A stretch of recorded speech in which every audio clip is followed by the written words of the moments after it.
Hello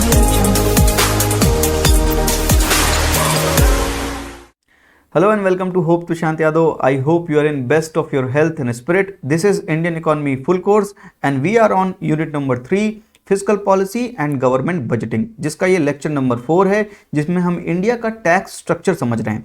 और lecture number 3 में हमने बहुत कुछ पढ़ लिया था।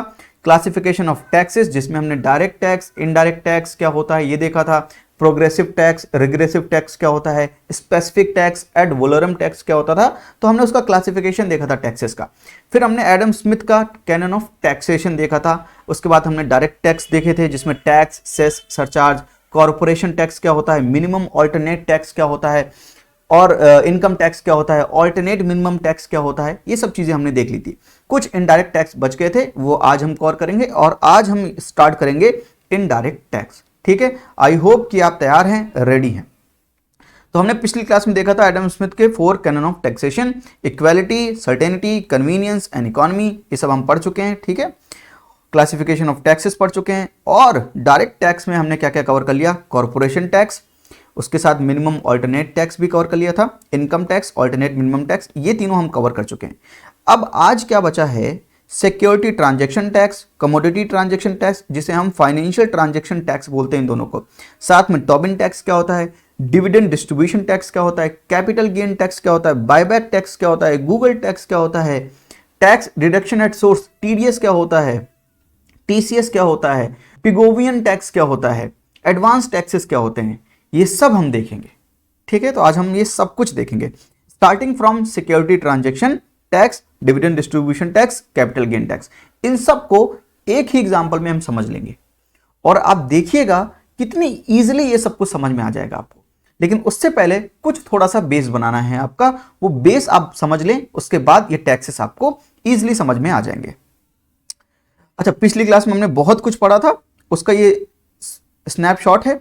जैसे कि हमने कॉर्पोरेशन पे देखा था, कॉर्पोरेशन टैक्स लगता है। अगर कॉर्पोरेशन टैक्स, कॉर्पोरेट ने 0 प्रॉफिट दिखाया है तो उसको मिनिमम ऑल्टरनेट टैक्स देना पड़ता था, याद है।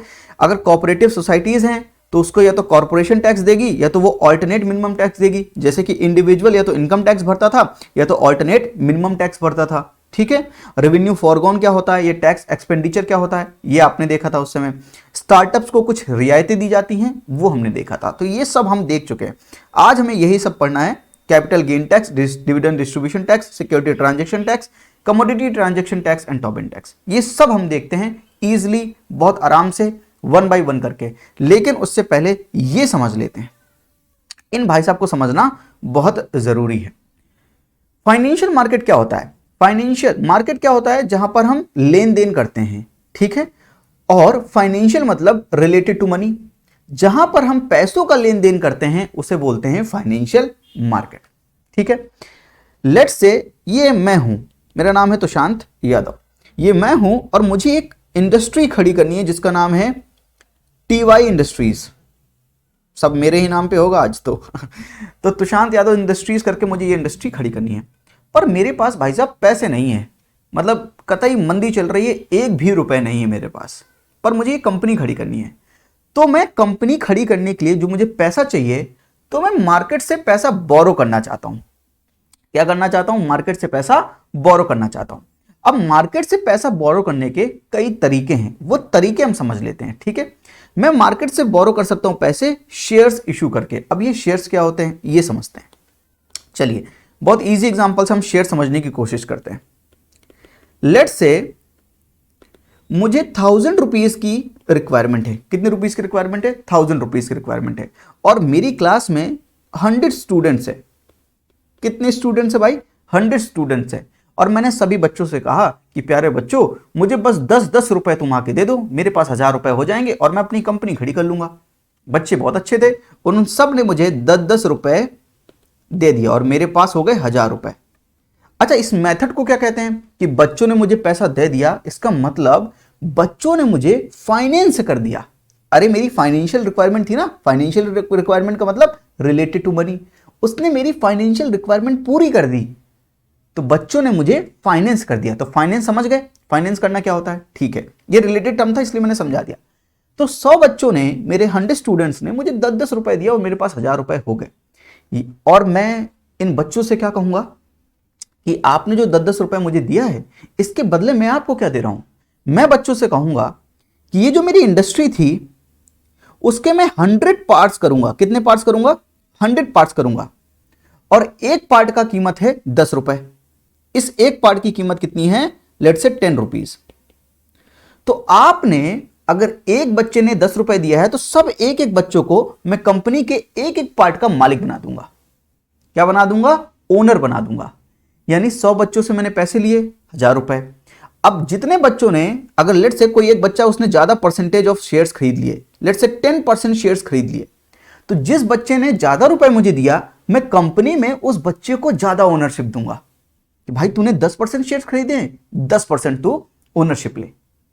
तो बच्चे मुझे पैसा क्यों देंगे? रिस्पेक्ट में तो दे सकते हैं, पर अगर मैं फाइनेंशियल टर्म्स में बात करूं तो बच्चे मुझे पैसा क्यों देंगे? उनका भी तो कुछ गेन होना चाहिए, इसलिए वो मुझे पैसा देंगे। तो बच्चों ने कहा कि सर आप ये पैसा रखिए और बदले में हमें ओनरशिप दे दीजिए। मैंने कहा वेरी गुड। तो मैंने अपनी कंपनी को अपने बच्चों से शेयर कर लिया। अरे शेयरिंग है ना, शेयरिंग इज केयरिंग। तो मैंने अपनी कंपनी को बच्चों से शेयर कर लिया। जितने परसेंट उन्होंने मुझे पैसे दिए, उतने परसेंट का मैंने मालिक बना दिया।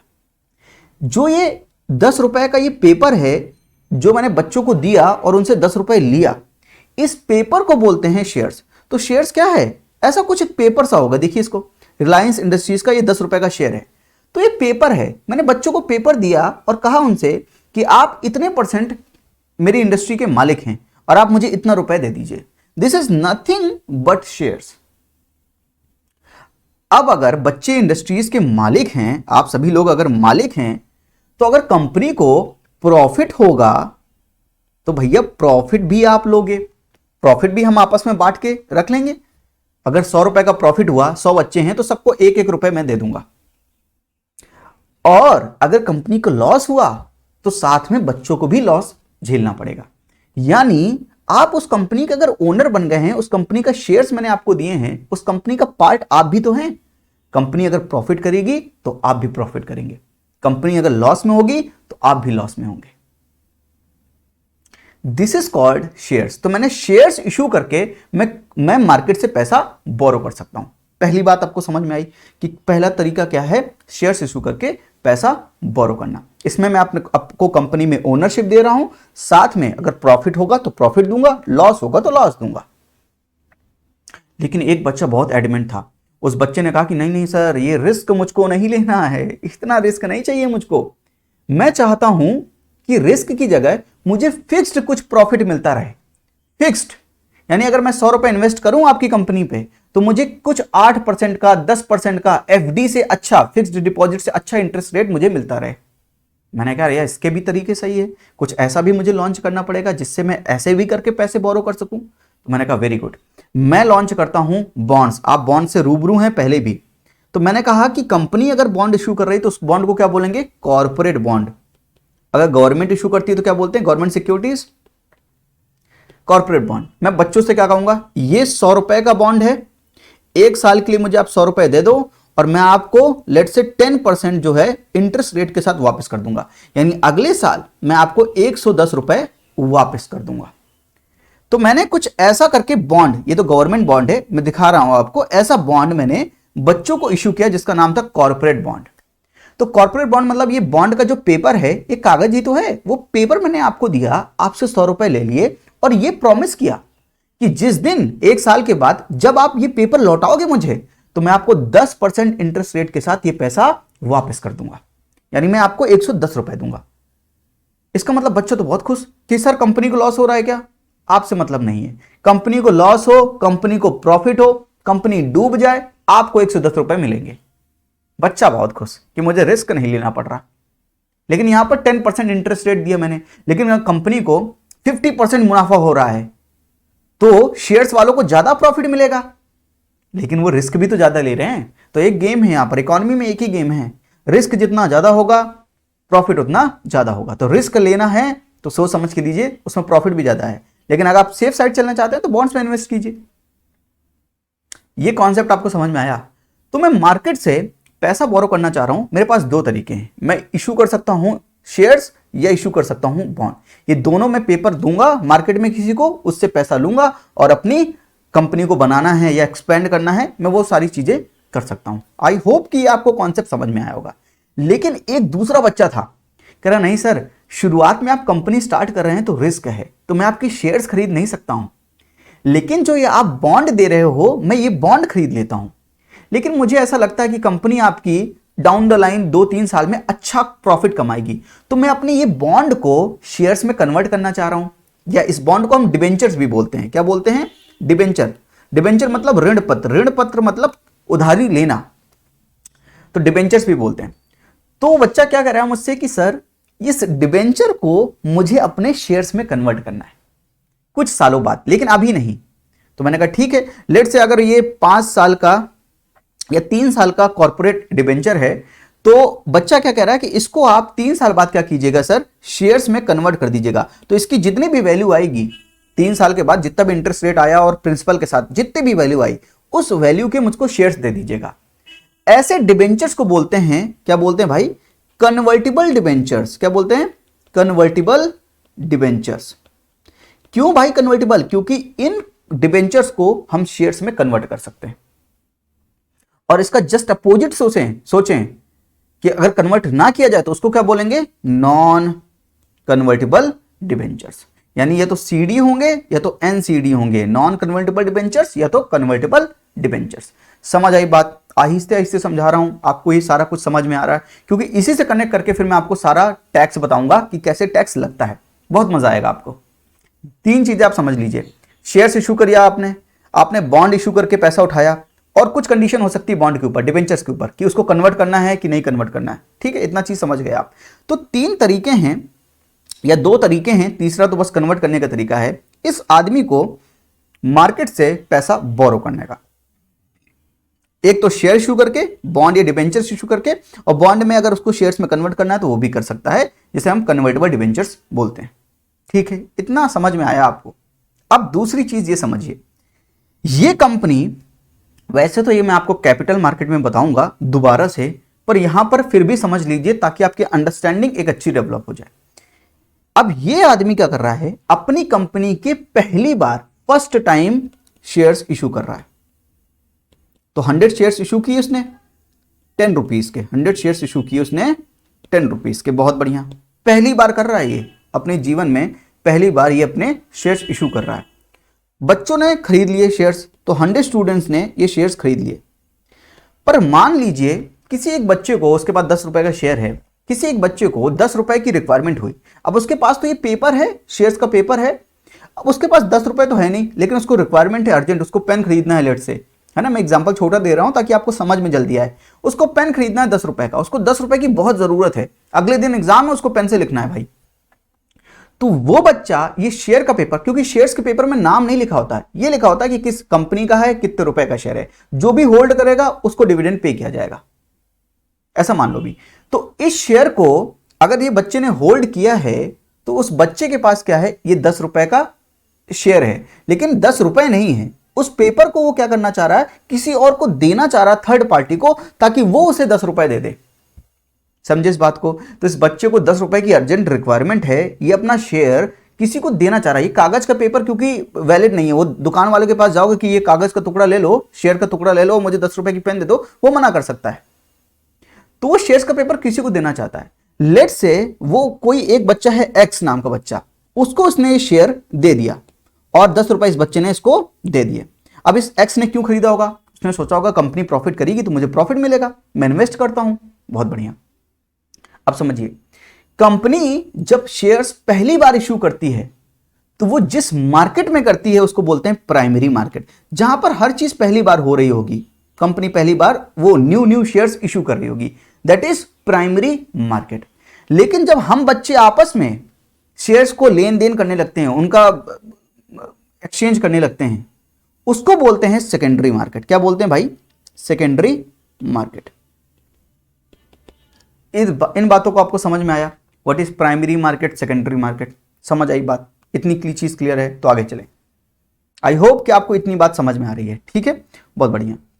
तो मैं मार्केट से पैसा बोरो करना चाहता हूं, अगर वो समझ में नहीं आया तो कोई बात नहीं, मैं शेयर्स में फिर समझाऊंगा जब हम कैपिटल मार्केट पढ़ेंगे। अभी आप समझो कि कंपनी अगर पैसा बोरो करना चाह रही तो शेयर्स इशू कर सकती है, बॉन्ड्स इशू कर सकती है। बस इतना समझ में आया आपको? ठीक है, बॉन्ड्स और शेयर्स क्या है? पीस ऑफ पेपर है, आप उनको दोगे, पैसा उनसे लोगे, यानी बोरो करने का एक तरीका है। इतना समझ में आया? ठीक है, बहुत बढ़िया। आप समझते हैं ये कैपिटल गेन टैक्स क्या होता है, डिविडेंड डिस्ट्रीब्यूशन टैक्स क्या होता है, सिक्योरिटी ट्रांजैक्शन टैक्स क्या होता है, कमोडिटी ट्रांजैक्शन टैक्स क्या होता है, एक एग्जांपल और सब कुछ आपका क्लियर हो जाएगा। चलिए इसको मैं छोटा कर देता हूं अभी, या इसको आप देखिए, ये शेयर है जिसकी कीमत है 100 रुपीज। कितनी कीमत है? 100 रुपीज।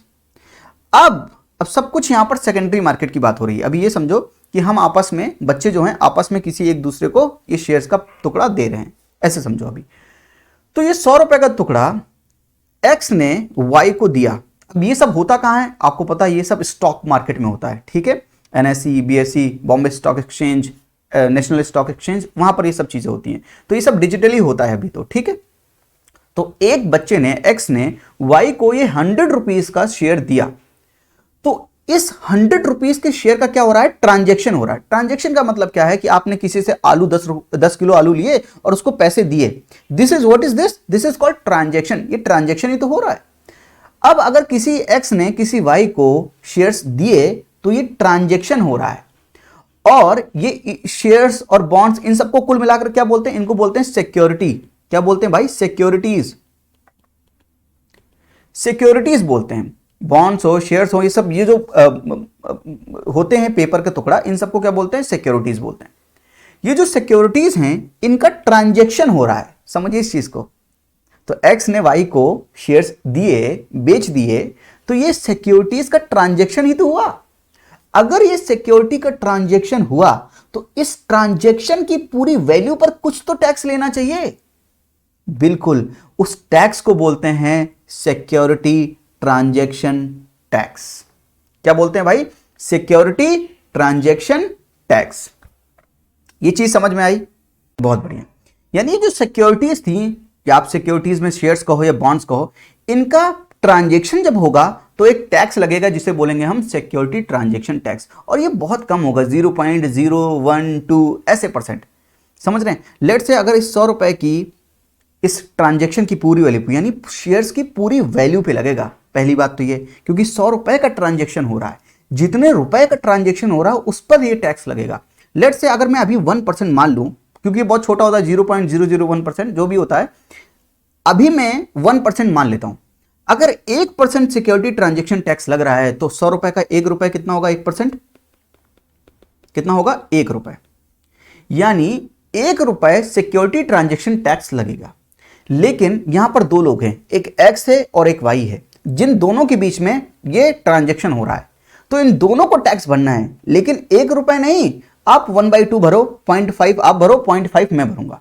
यानी सिक्योरिटी ट्रांजैक्शन टैक्स दोनों पे लगता है, लेकिन जितना भी वो टैक्स आएगा दोनों को आधा आधा करके भरना होगा। तो आधा एक्स भरेगा, आधा वाई भरेगा। समझ आई बात? बहुत बढ़िया। अब दूसरी चीज समझिए। लेट से वाई के पास, ये उस वाई के पास ये आ गया है, क्या नाम है? 100 रुपए का शेयर।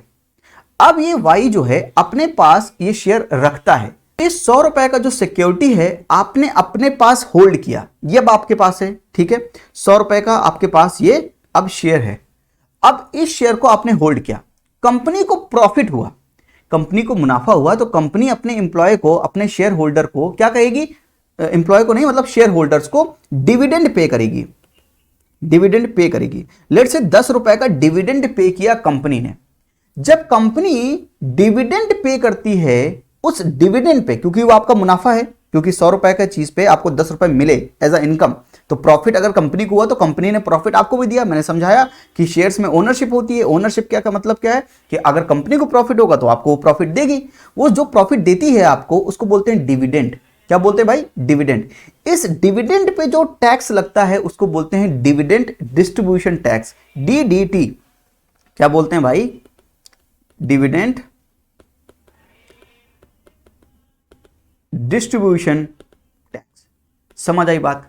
तो आपके पास 100 रुपए का शेयर था, आपने उसको होल्ड किया, कंपनी को मुनाफा हुआ, कंपनी ने आपको मुनाफा दिया, तो जो कंपनी ने आपको मुनाफा दिया उसे डिविडेंड कह रहे हैं। जो डिविडेंड है उस पर लगेगा डिविडेंड डिस्ट्रीब्यूशन टैक्स। लेकिन सरकार ने इसको अब हटा दिया है कि डिविडेंड डिस्ट्रीब्यूशन टैक्स नहीं लगेगा। इसका रीजन ये है कि अमीर को भी सेम डिविडेंड डिस्ट्रीब्यूशन टैक्स देना पड़ रहा है। समझ रहे हो कि अमीर के पास अगर 10 रुपए का मुनाफा है या गरीब के पास 10 रुपए का मुनाफा है, दोनों को डिविडेंड डिस्ट्रीब्यूशन टैक्स तो बराबर देना पड़ेगा। दिस मीन्स कि this tax is regressive in nature. Regressive आपने पढ़ा था, याद है कि गरीबों पे भी उतना ही टैक्स लग रहा है जितना अमीरों पे लग रहा है। लेकिन अगर देखा जाए प्रोग्रेसिव टैक्स आपने देखा था, तो गरीबों पर कम टैक्स लगाना चाहिए, अमीरों पर ज्यादा टैक्स लगाना चाहिए। याद है आपको? याद है, ठीक है। इक्वालिटी का कैनन याद है, एडम स्मिथ का कैनन ऑफ इक्वालिटी, जिसमें वो क्या कहता है कि गरीबों पर कम, अमीरों पर ज्यादा टैक्स लगना चाहिए। तो डिविडेंड डिस्ट्रीब्यूशन टैक्स क्यों हटा दिया सरकार ने?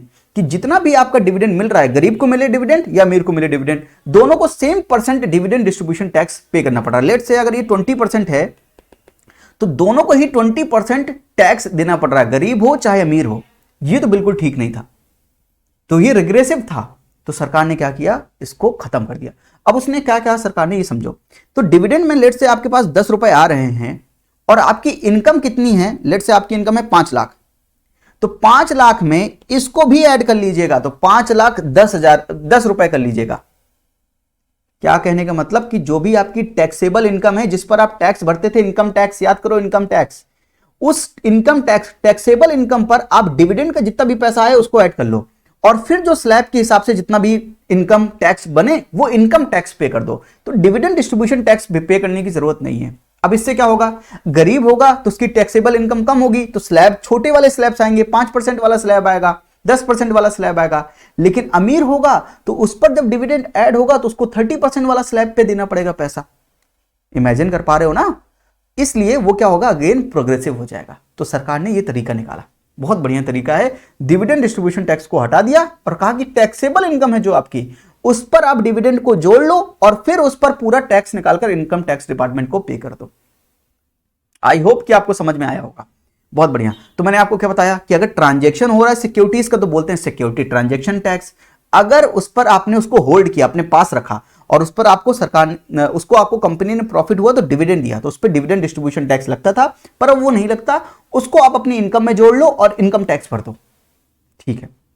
लेकिन एक कंडीशन ये भी हो सकती है कि ये जो सिक्योरिटी आपके पास 100 रुपए की है, उसको आप किसी और व्यक्ति को 120 रुपए में बेच भी तो सकते हो। और शेयर मार्केट में क्या होता है भाई, ऐसे ही तो करते हैं, कुछ लोग खरीदते हैं, कुछ लोग बेचते हैं। अगर किसी सिक्योरिटी की, किसी शेयर्स की, किसी कंपनी के शेयर्स की डिमांड बहुत ज्यादा है, समझो इस चीज को, डिमांड बहुत ज्यादा है और सप्लाई कम है, तो उसके शेयर्स के भाव बढ़ेंगे। अगर किसी शेयर्स की सप्लाई बहुत ज्यादा है और डिमांड बहुत कम है, तो उसके शेयर्स के दाम घटेंगे।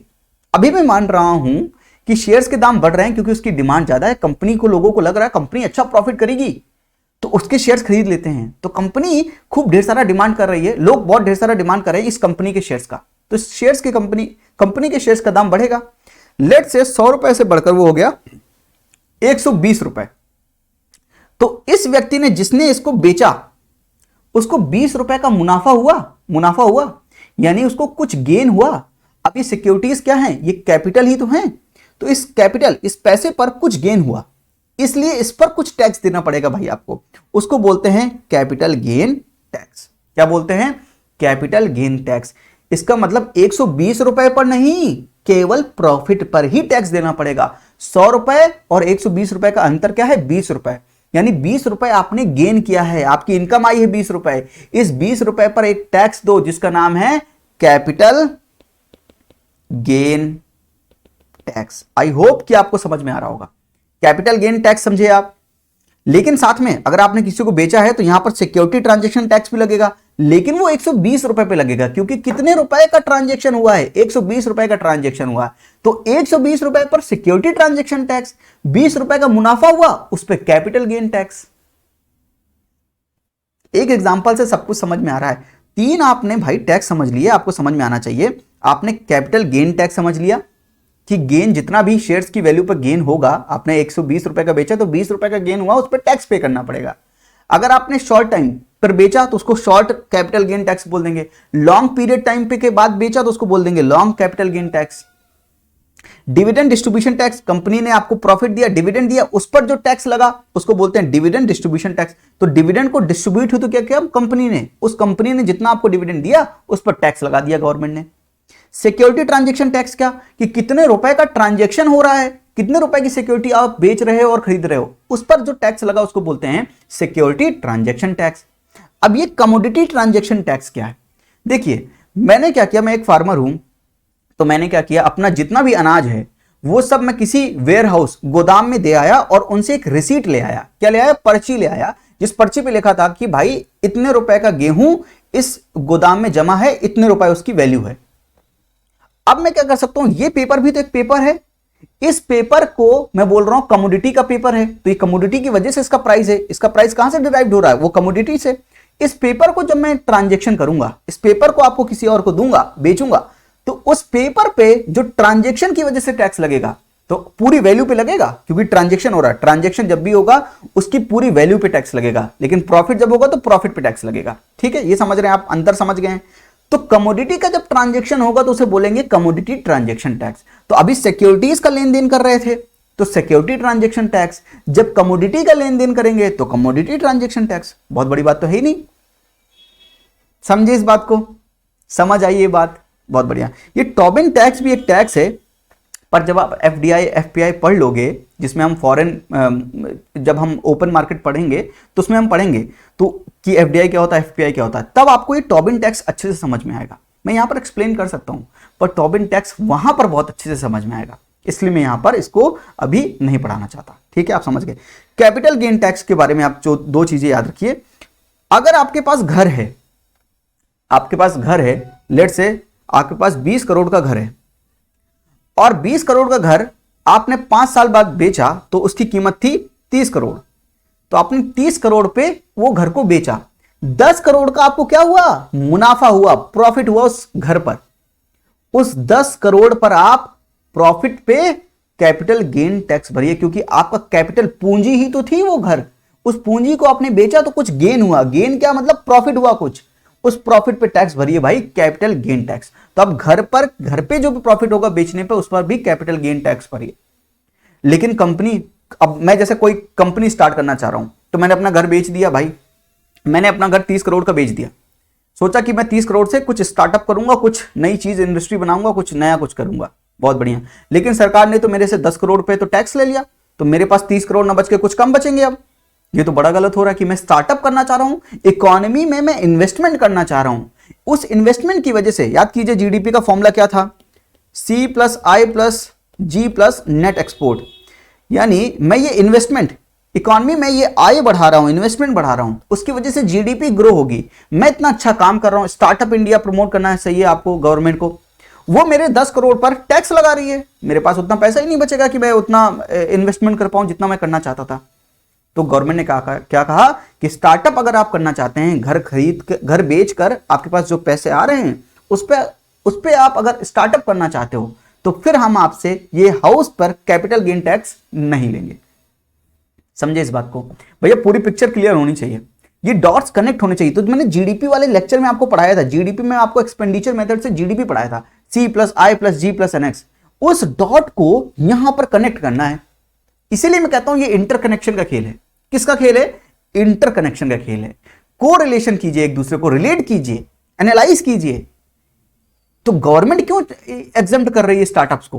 गवर्नमेंट चाहती है कि स्टार्टअप इंडिया को प्रमोट किया जाए, लोग खूब इन्वेस्टमेंट करें इकोनॉमी में, ताकि इकोनॉमी बूस्ट हो, इकोनॉमी ग्रोथ का जो इंजन है वो खूब चले। समझे इस बात को? बहुत बढ़िया। तो आपने ये चीजें समझ ली, capital gain tax, dividend distribution tax, security transaction tax, commodity transaction tax. अब होता है एक बायबैक टैक्स। अब बायबैक टैक्स क्या होता है?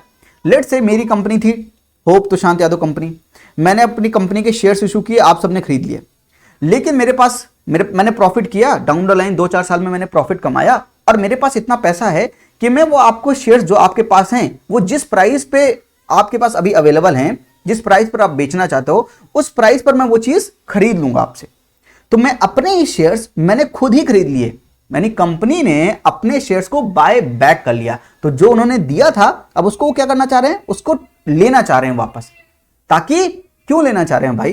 ताकि जब प्रॉफिट ज्यादा कमाए तो प्रॉफिट जब ज्यादा कमाएगा तो डिविडेंड ज्यादा बांटना नहीं पड़ेगा। अब 50 लोग ओनरशिप होंगे तो लोगों को बांटना पड़ेगा, लेकिन अगर मैं अकेला या 2-4 लोग ही ओनर होंगे तो हम ही को प्रॉफिट मिलेगा ज्यादा।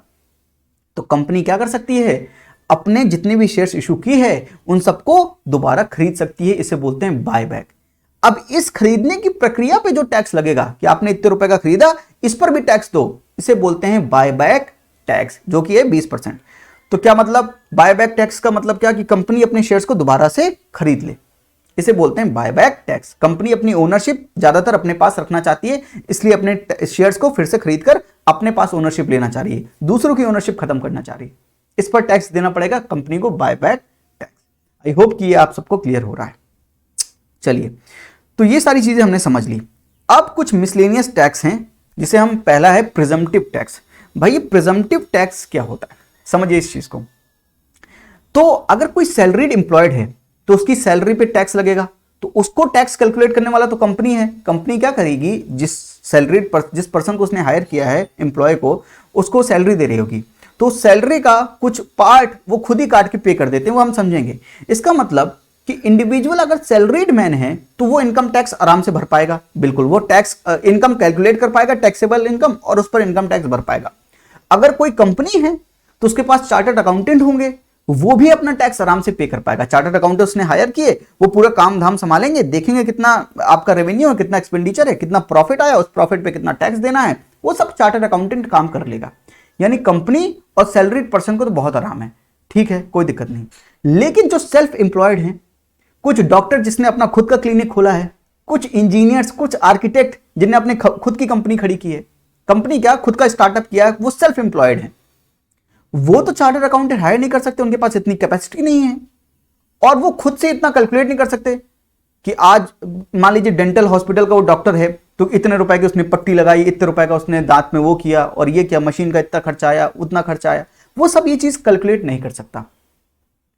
तो व्हाट गवर्नमेंट इज सेइंग कि चलो कोई बात नहीं, हम क्या करते हैं, मोटा मोटा एक एस्टिमेट लगा लेते हैं कि मोटा मोटा आपका इतना इनकम आया होगा, लेट्स से मोटा मोटा आपका 120 रुपए की इनकम आई होगी।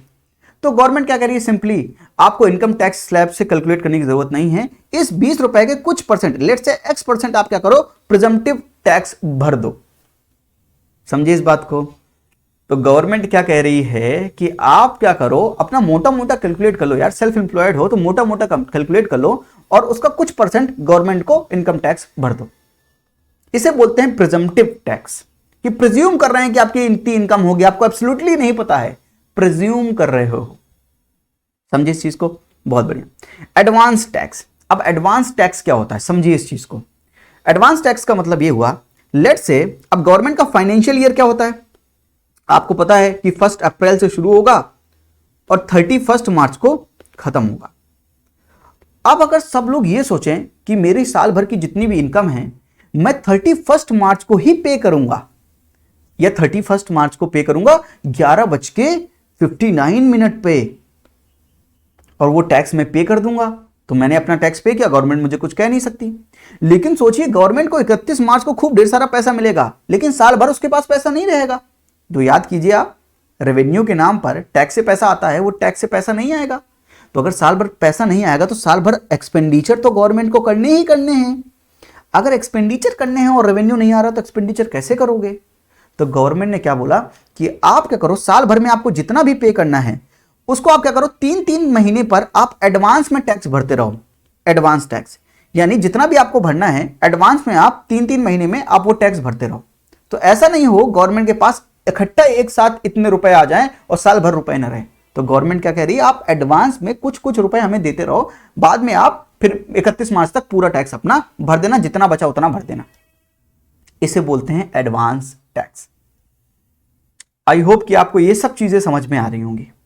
टीडीएस क्या होता है, टैक्स डिडक्शन एट सोर्स। इसको समझते हैं भाई, इसको समझ जाएंगे आप तो बहुत मजा आएगा, क्योंकि टीडीएस और टीसीएस समझना बहुत जरूरी है। आपको दोनों चीज समझ में आ जाएगी, बस मुझे कुछ वक्त दीजिए आप, बस होगी। TDS, tax deduction at source. नाम पढ़िए, tax deduction at source. Source, late से ये कंपनी का नाम है होप तुषांत यादव कंपनी मेरी ही कंपनी हर जगह। इस कंपनी ने लेट से ए पर्सन को सैलरी के बेसिस पर एम्प्लॉय किया है, ठीक है। तो ये इस कंपनी का एम्प्लॉय है। इस ए की सैलरी है 1,00,000 रुपए। कितनी सैलरी है? 1,00,000 रुपए। तो 1,00,000 रुपए पर इसके पास आएगा 12,00,000 रुपए। 12,00,000 रुपए के हिसाब से इनकम टैक्स के हिसाब से उसको टैक्स पे करना पड़ेगा, इनकम टैक्स, ठीक है। लेकिन हो सकता है ये आदमी टैक्स पे ना करे, ऐसा भी हो सकता है कि टैक्स इवेड कर दे, वो टैक्स पे करने मत जाए, है ना, हो सकता है, बहुत लोग करते भी हैं ऐसा। तो गवर्नमेंट ने क्या सोचा, यार कुछ तो करना चाहिए हमें। तो गवर्नमेंट ने इस एम्प्लॉय जो ओनर था इस कंपनी का, उससे बोला कि भाई आपके पास जितने भी एम्प्लॉय हों उसको सैलरी 1,00,000 मत देना, 10% सैलरी काट लेना। तो 1,00,000 रुपए ना देके उसकी 10% सैलरी काट लेना, यानी उसको 90,000 रुपए देना और 10,000 रुपए जो है उसके नाम से, किसके नाम से? इस ए के नाम से इनकम टैक्स डिपार्टमेंट में आप जमा कर देना। तो गवर्नमेंट ने सिंपली क्या बोला भाई कि जो ओनर है वो क्या करे, अब tax deduction at source tax के बराबर नहीं है कि टोटल टैक्स आपका 10,000 है, नहीं भाई नहीं।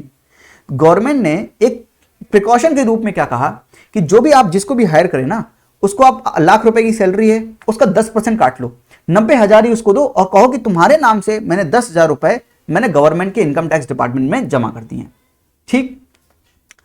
अब ये टैक्स आदमी इवेट नहीं कर पाएगा। अगर इवेट करेगा तो अपने 10,000 रुपए भूल जाए, समझे।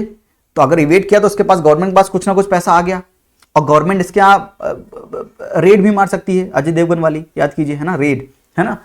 तो कहने का मतलब ये हुआ इस सोर्स पे आदमी को यहां से नौकरी मिली थी, ये सोर्स है, इस सोर्स पर ही कुछ पैसा डिडक्ट कर लिया गया।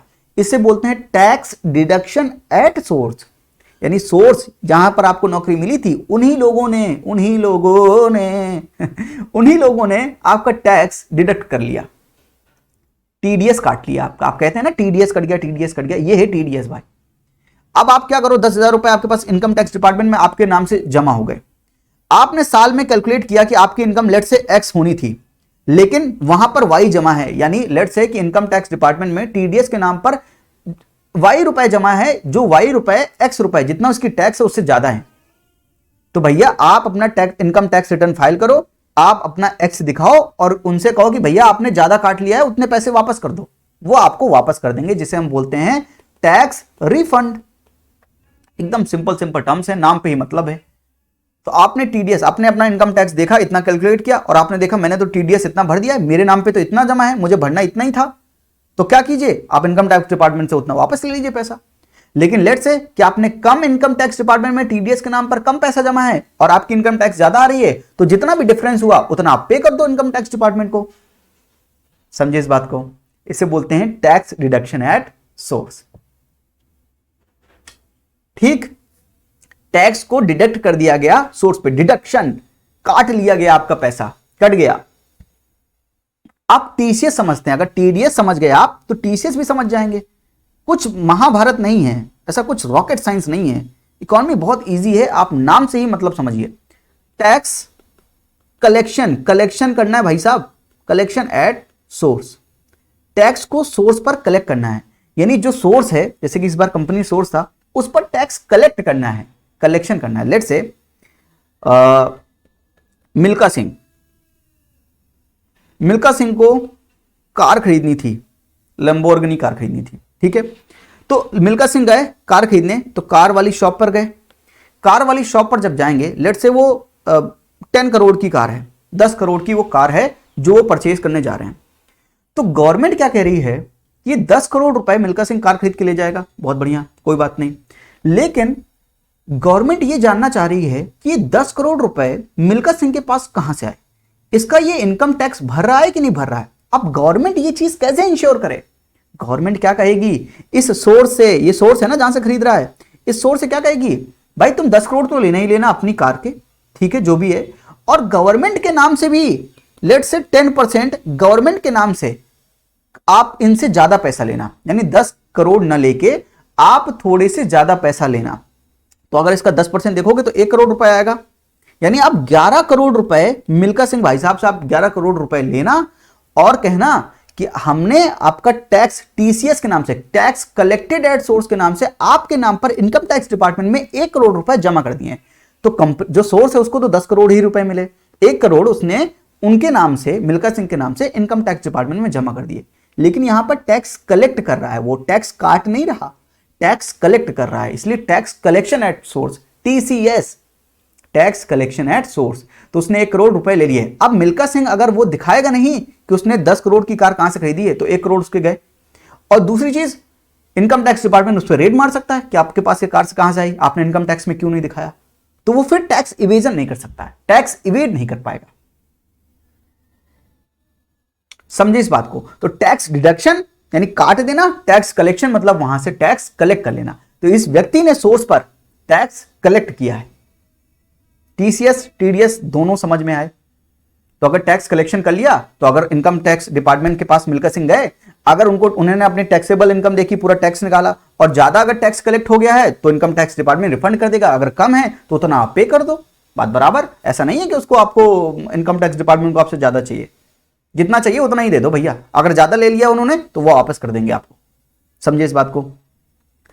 तो प्रिजम्पटिव टैक्स समझ गए, एडवांस टैक्स समझ गए, टीडीएस समझ गए और टीसीएस भी समझ गए, और टैक्स रिफंड भी साथ में मैंने समझाई थी आपको। अब एक होता है पिगोवियन टैक्स। अब पिगोवियन टैक्स क्या है, देखिए, एक होता है एक्सटर्नैलिटी।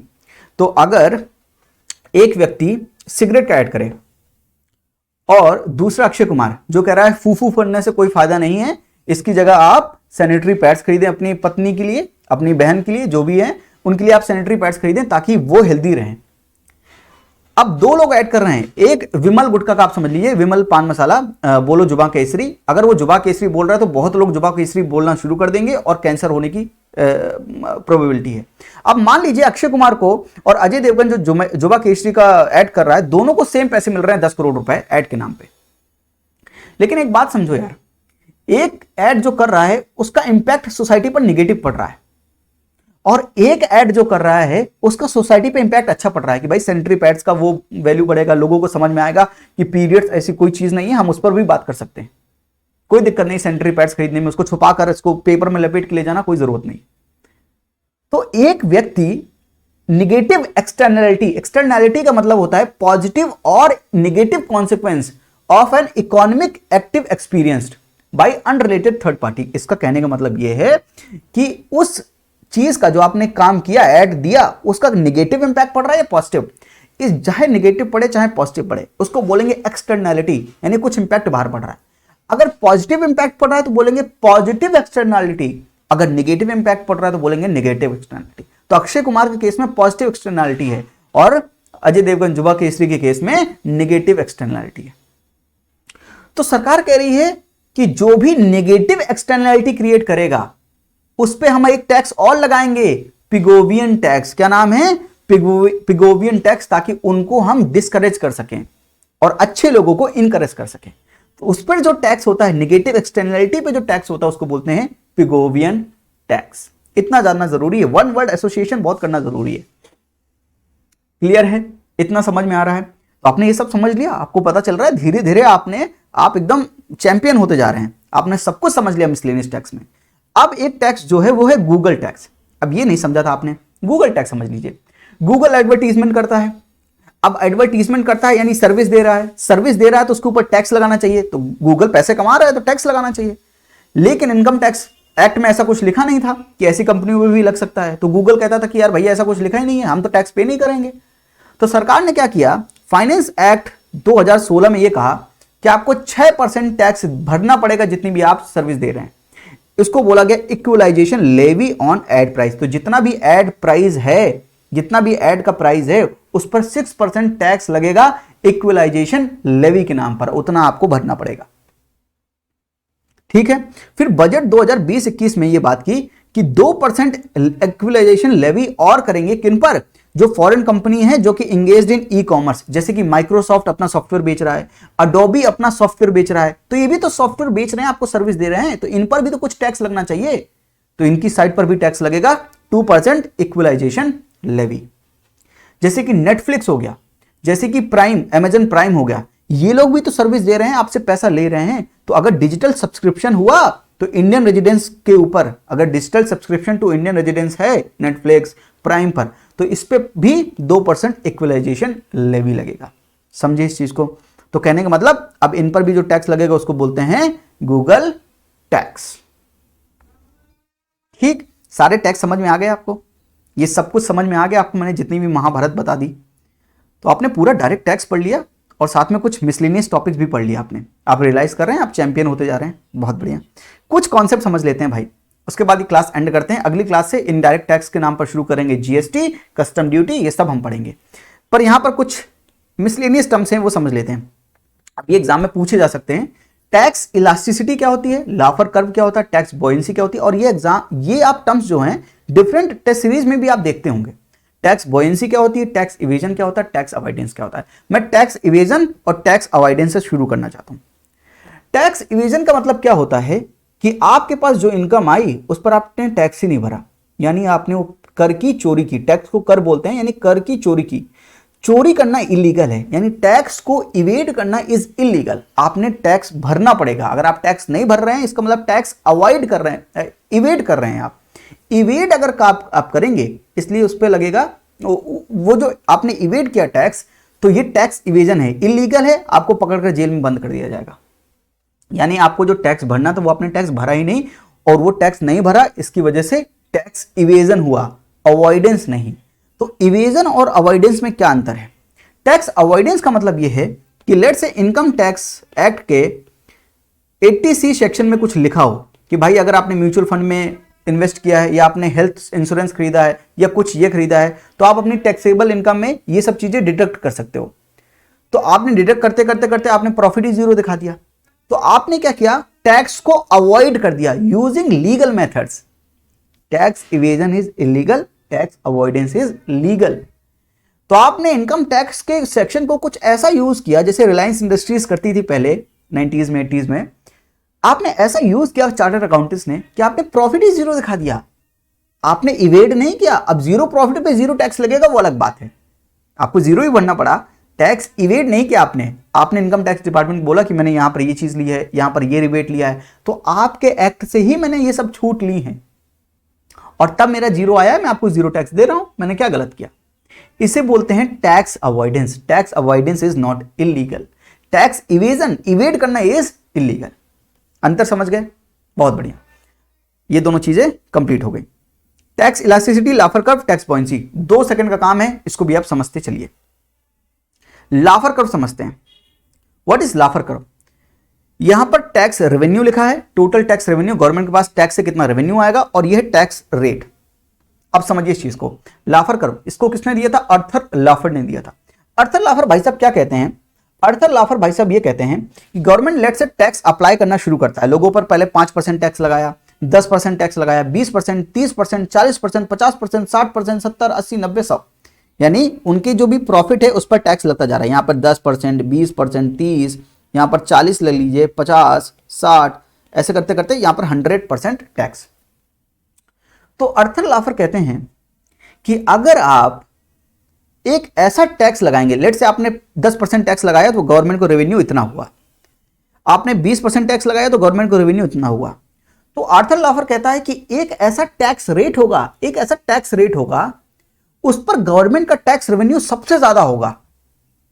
यानी अगर उससे नीचे टैक्स रेट लगाए तो गवर्नमेंट के पास कम रेवेन्यू आएगा, लेकिन अगर उससे ज्यादा टैक्स लगा दिया, लेट से यहां पर हमने 40% माना है, 40 माना है, ये 40% है, तो अगर आपने टैक्स 40% लगाला तो आपके पास सबसे ज्यादा रेवेन्यू आएगा। गवर्नमेंट से आर्थर लाफर ये कह रहे हैं कि अगर आपने 40% टैक्स लगाया तो सबसे ज्यादा रेवेन्यू आएगा, लेकिन अगर उस 40% के बाद आपने टैक्स लगाना शुरू कर दिया 50, 60, 70, तो लोग मोटिवेटेड नहीं होंगे, या तो वो काम ही नहीं करेंगे, और अगर उनके पास प्रॉफिट आएगा तो वो टैक्स इवेड करेंगे, उसकी चोरी करेंगे, आपको पे ही नहीं करेंगे, तो भारत सरकार का या किसी भी गवर्नमेंट का टैक्स रेवेन्यू कम हो जाएगा। तो टैक्स रेट और टैक्स रेवेन्यू आपस में रिलेटेड है।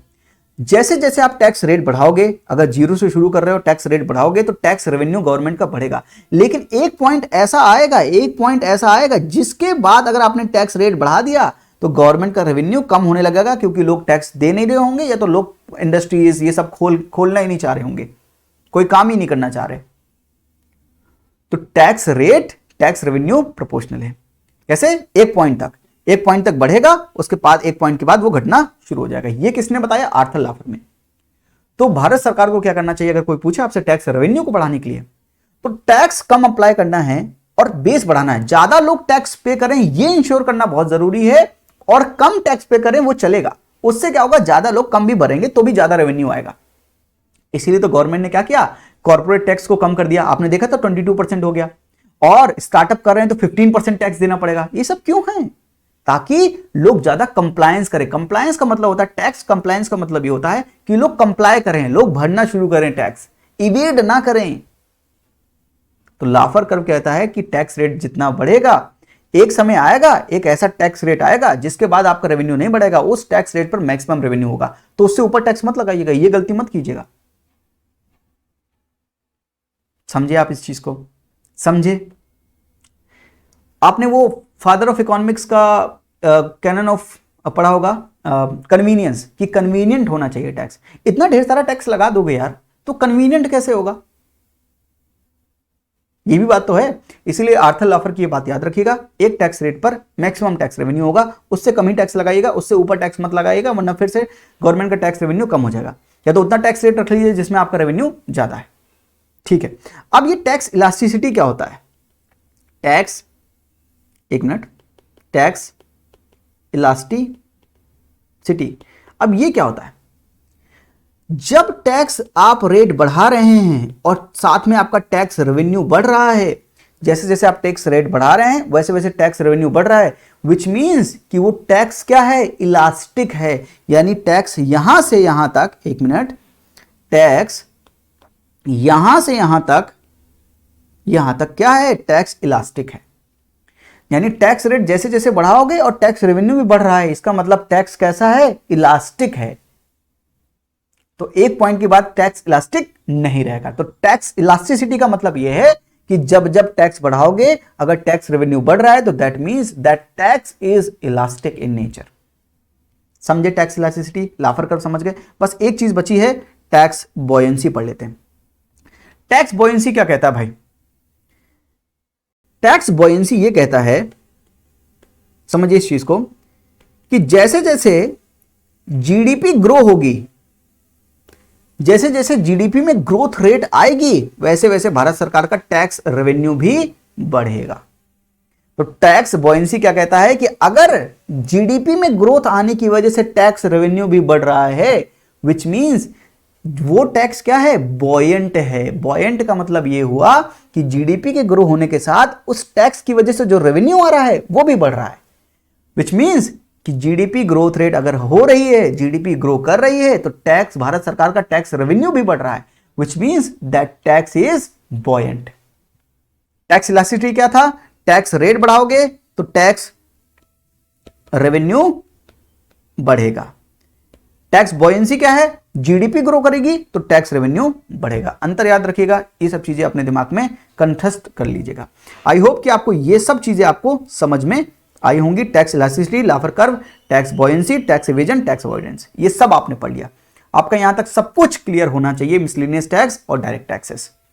अब अगली क्लास से हम पढ़ेंगे इनडायरेक्ट टैक्सेस, जिसमें जीएसटी पढ़ेंगे, उसमें इनकम इनपुट टैक्स क्रेडिट क्या होता है, ठीक है, कैस्केडिंग इफेक्ट क्या होता है, कस्टम ड्यूटी क्या होता है, उसमें एंटी डंपिंग ड्यूटी क्या होता है, काउंटर वेरिंग ड्यूटी क्या होता है, वो सब हम पढ़ेंगे। 15th फाइनेंस कमीशन के बारे में जानेंगे। तो धीरे धीरे सब कुछ कवर करेंगे, लेकिन समझ में आपको आना चाहिए। और इसको पढ़ने के बाद 24 घंटे के भीतर आप कंसोलिडेट कर लीजिएगा भाई, कंसोलिडेट कर, जो भी कॉन्सेप्ट आप क्लास में पढ़ रहे हैं उसको कंसोलिडेट कीजिएगा।